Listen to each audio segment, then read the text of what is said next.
दोस्तों नमस्कार। अगर आपका भारतीय राजनीति में इंटरेस्ट है, रुचि है, तो आपको मेरी ये वीडियो ज़रूर देखनी चाहिए, क्योंकि मैं इस वीडियो के माध्यम से आपको इन 5 राज्यों के बारे में बेसिक चीज़ें बताऊंगा। वहाँ की राजनीति क्या है, वहाँ के आंकड़े क्या है, जिससे आप इन चुनावों को भी अच्छी तरीके से समझ पाएंगे और वहाँ की राजनीति को भी समझ पाएंगे।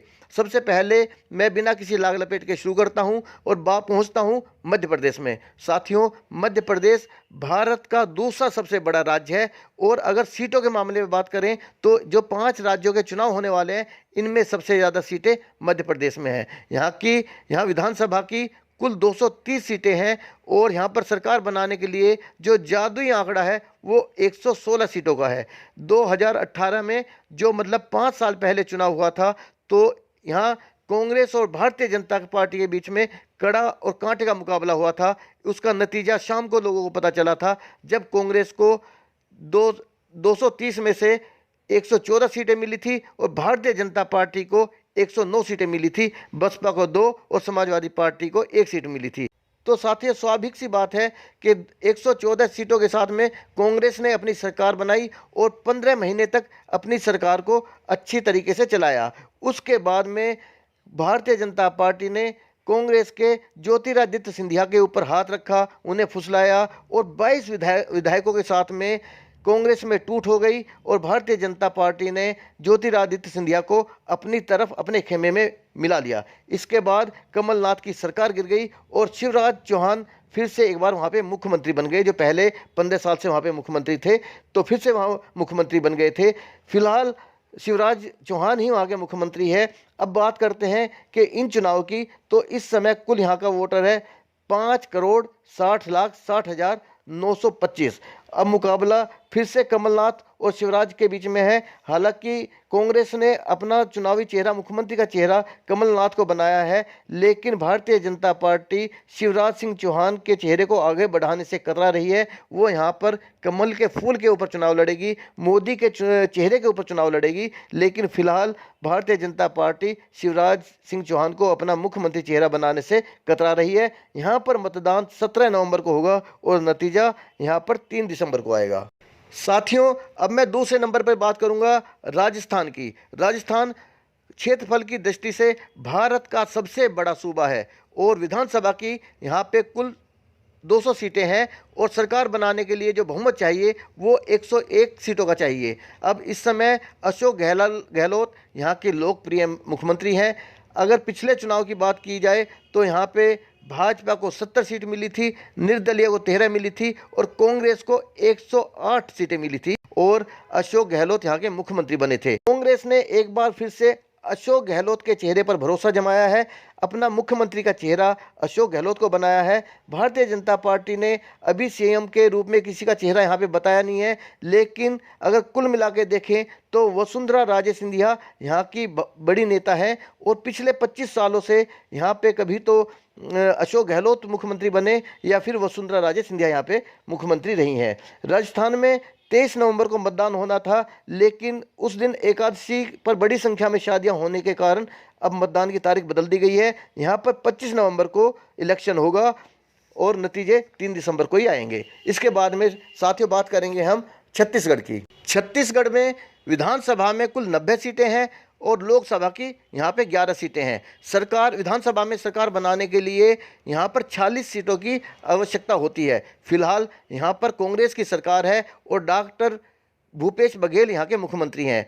ये यहाँ के तीसरे मुख्यमंत्री हैं। 2018 में, यानी कि अब से पहले का अगर इलेक्शन की बात की जाए तो भाजपा को हराकर कांग्रेस ने यहाँ पर बड़ी उलटफेर की थी, जिसमें कांग्रेस को 68 सीटें मिली थी, 68 सीटें मिली थी और भारतीय जनता पार्टी को मात्र 15 सीटों पर सिमट जाना पड़ा था, जो कि पहले चुनाव में उसके पास 49 सीटें थी।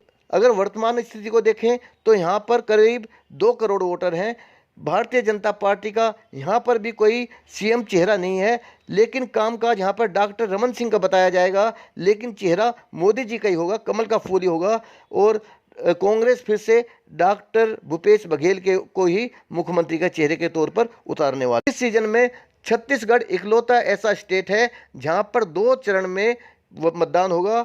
पहला यहाँ पर मतदान होगा 7 नवंबर को 20 सीटों के लिए और दूसरे चरण में 17 नवंबर को 70 सीटों के लिए वोटिंग की जाएगी। नतीजे 3 दिसंबर को आएंगे। इसके बाद में हम बात करते हैं तेलंगाना की। दोस्तों, यहाँ पर कुल 119 सीटें हैं और बहुमत के लिए 60 सीटों का जादुई आंकड़ा चाहिए।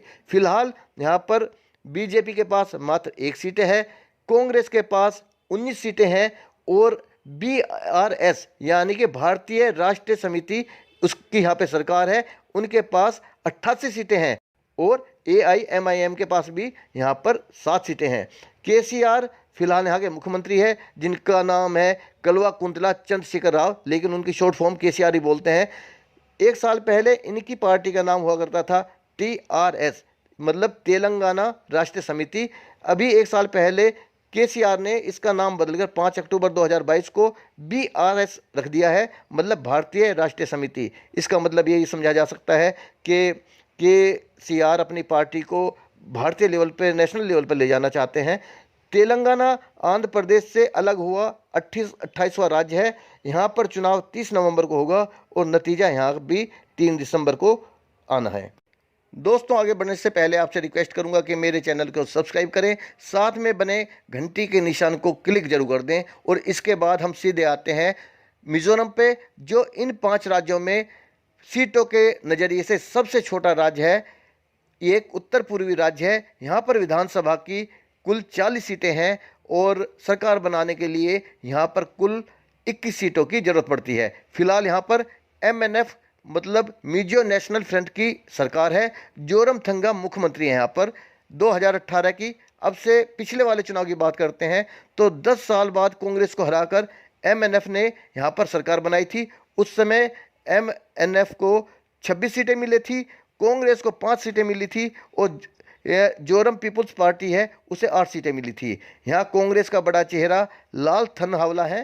राज्य में कुल वोट 8,38,000 के करीब है और यहाँ पर विशेष बात यह है कि यहाँ पर महिलाओं की संख्या, जो वोटर्स हैं उनकी संख्या करीब 24-25 हज़ार पुरुषों से अधिक है। यहाँ पर भी एक बात बताने लायक है कि यहाँ पर भी एक बात आपको बतानी पड़ेगी कि इस राज्य में भी भारतीय जनता पार्टी का कोई अस्तित्व नहीं है, कोई वजूद नहीं है। उनके पास मात्र 1 सीट या 2 सीट आने वाली हैं।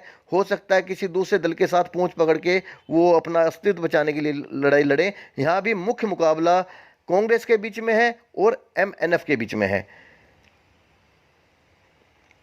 साथियों, मेरे साथ आगे भी बने रहें। आपका बहुत बहुत धन्यवाद।